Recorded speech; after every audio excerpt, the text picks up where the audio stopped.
So hello guys, my name is Kimani and today we'll be reviewing this phone, my Galaxy A04s.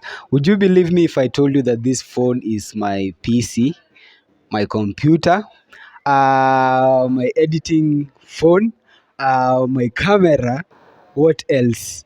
And my daily task phone. So this phone has it all. So it's where I do my tasks, I do everything. So let me quickly take you on the specs on this phone. So it's a 6.5 inches display phone with a refresh rate of around 90 hertz, which is funny though, higher than the latest iPhone. We know that the latest base iPhone has a refresh rate of 60 hertz, but let's just be honest, it cannot be compared to this phone. And the storage, which I'm not sure, but can be extended by a micro SD card, which they say can be extended up to 1 terabyte. And it has a camera of the main camera, 50 megapixel, 2 megapixel micro, and a 2 megapixel depth camera. Yeah, those are the specs. And the front camera actually has a 5 megapixel front camera and a battery of 5000 milliamperes, which actually lasts me for a whole day. And it has 15-watt charging, but it does not have wireless charging. And for mine, it has a storage of 4 gigs of RAM and 64 gigs of storage. So this phone, as I said, it's my daily tasks phone, and it's what I use to edit my videos, with the phone that I use to record most of my videos, and the phone that I use to actually do daily to daily tasks like text, uh social media, and all that kind of stuff. So today we're just looking at the phone.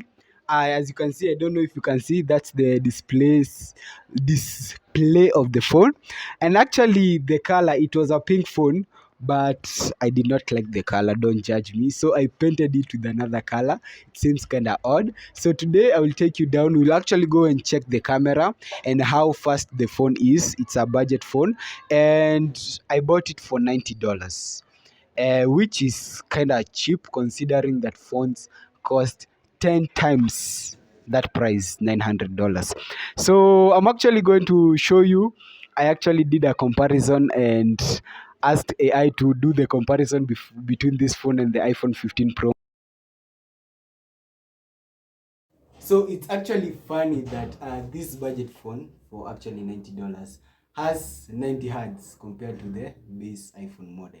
But apart from that, I'll be taking you down the memory lane of how it's been work tool for me. It's actually tough because at some point it actually gets laggy. The camera are not quite perfect cameras, but they do bring out decent, I mean not decent, but average looking videos and photos. And the camera does not also have image stabilization. That's something that I would literally would help me in like creating content. And the other downside about this phone is actually the bezels. It really has massive bezels. And in 2025, seeing all these types of phones, me comparing my phone to other big phones like the Nothing phone, the OnePlus, the Xiaomi phones, to the iPhones and Samsungs of today's, it seems like my phone is just a shadow of compared to these big phones. But I've really tried my best to actually make work of it. Sometimes it goes to some points where it cannot actually work because of the editing I'm doing. It lags, sometimes it even shuts off, but regardless, it still comes in handy. So we'll show you how the screen looks like, the resolutions.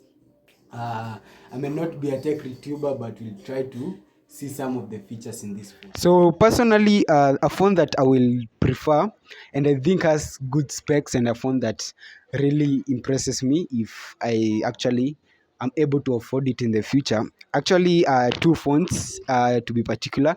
The iPhone 15 Pro, which I think it's a very decent phone. I'll prefer the Pro because it's smaller in size quite a bit, and it's decent. Apart from the battery life, I think the phone is really good with a 48 megapixel main camera, and also the Galaxy S24 the small one. I think that phone, it's, I'm not going to say underrated, but I think it really has good specs.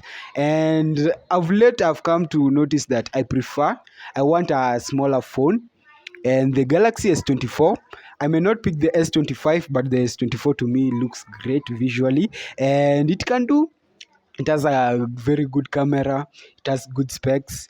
The Snapdragon chipset is one of the best, or the iPhone 15 Pro, or even the 14 Pro. iPhone 14 Pro is also another good phone. But apart from that, now let's continue looking at the camera. So I'm going to show you how the camera looks like. So we are actually up here.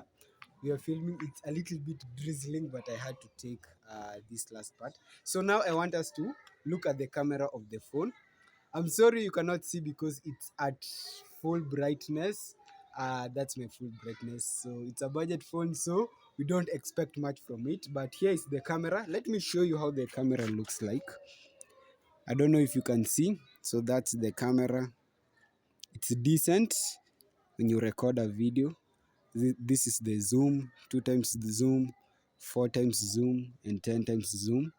It's a decent looking camera, but not the best. So it actually records at 1080p. Let me show you. Full HD and HD. Full HD is at 1080p.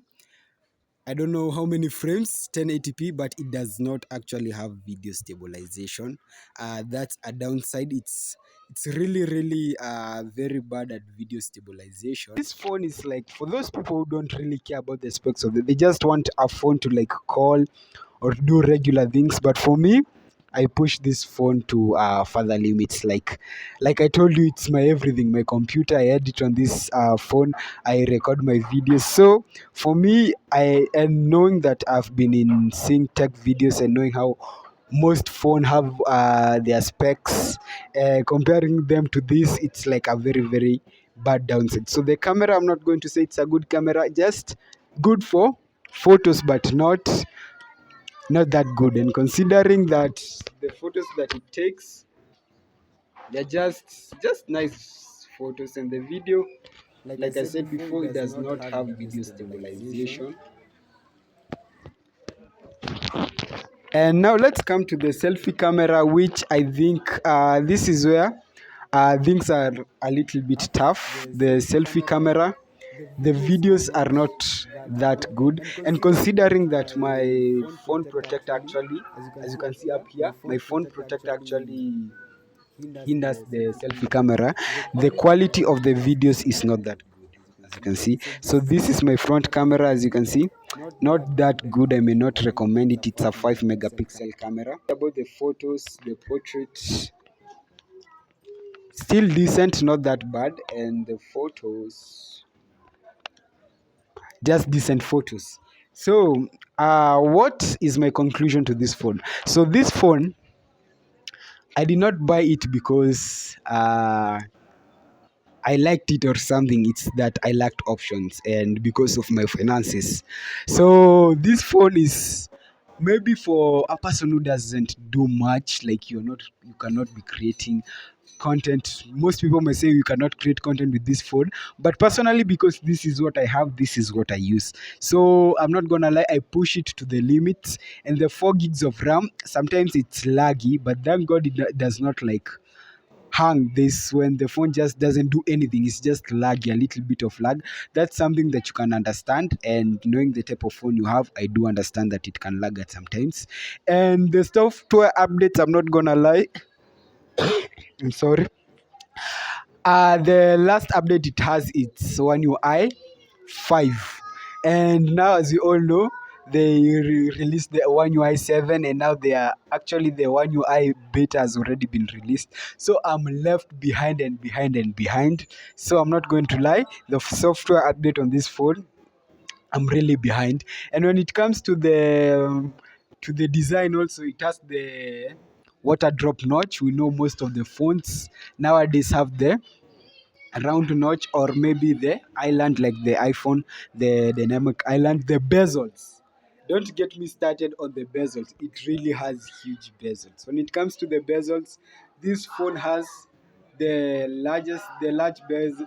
chin, the large bottom chin bezels, and the bezels at the side are really large bezels. Sorry. And yeah, those are some of the downside. But because this is what I have, this is what I use to create content and to actually do my editing and go on social media and stuff. Yes, in future I may like to own a better phone, which is something I'm working on.